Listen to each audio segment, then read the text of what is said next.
Jadi ada seorang santri, punten ya, ini santri itu terkenal bukan dengan kepintarannya, tapi ini terkenal dengan kebodohannya.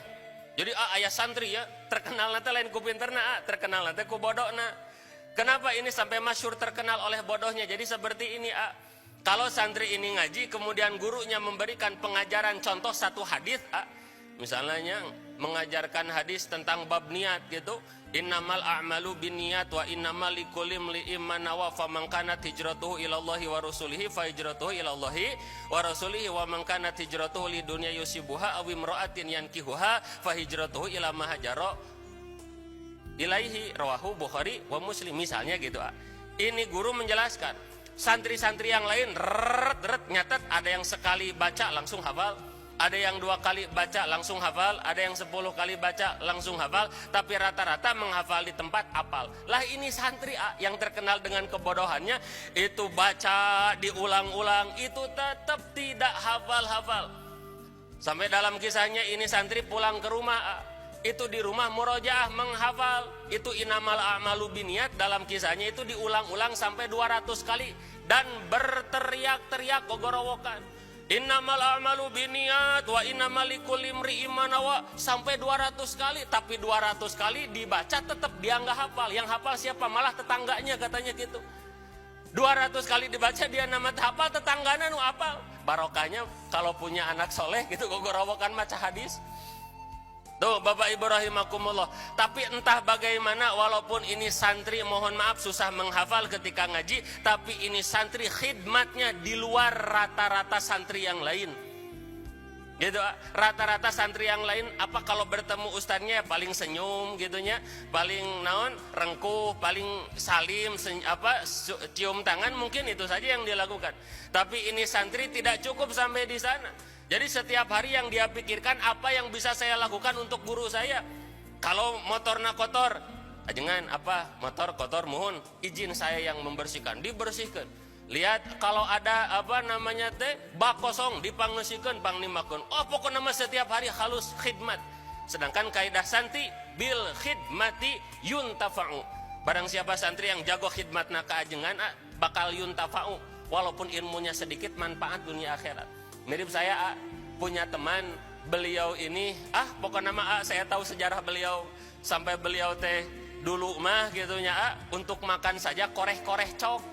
Itu untuk makan saja teh harus datang ke tiap rumah jualan tetes mata dulu tuh. Dan badannya teh begangan itu tibatan abdi ge. Tapi kenapa sekarang wasilah beliau menjadi seorang ulama besar? Beliau ilmunya Masya Allah, perkataannya didengar oleh umat yang banyak. Karena beliau itu wasilahna, wasilahna, khidmatnya luar biasa. Apa khidmat beliau? Ketika beliau mesantren, setiap hari, setiap pagi, beliau itu datang ke rumah gurunya dan ngepel rumah gurunya. Dan ngepel nanti bukan seperti saya. Saya mah kalau ngepel teh surudut, paling segini sejam beres. Beliau mah teu kitu, Pak. Mengepel rumah kiai nate per kotak keramik dikerikan hiji-hiji sampai mengkilap luar biasa. Jadi ngepel nate dikitu setiap keramik nate digosek gitu. Sampai kiai itu nggak mau rumah beliau itu diempel kecuali oleh teman saya. Dan masya Allah tabarakallah ketika keluar ilmunya subhanallah diputuh ku Allah. Nah begitu Bapak Ibu rahimakumullah. Kembali kepada kisah yang tadi, ada santri yang sampai 200 kali baca hadis setiap malam tidak hafal gitu, tapi khidmat beliau hebat gitu kepada gurunya, sampai masya Allah tabarakallah, saking ini santri khidmatnya luar biasa ke gurunya, mahabbahnya luar biasa ke gurunya, sampai ini nama santri terhujam dalam kolbu gurunya. Sampai dulu saya punya sebuah moto, kalau guru dicintai oleh santri wajar, tapi kalau ada santri sampai dicintai oleh gurunya, itu yang luar biasa.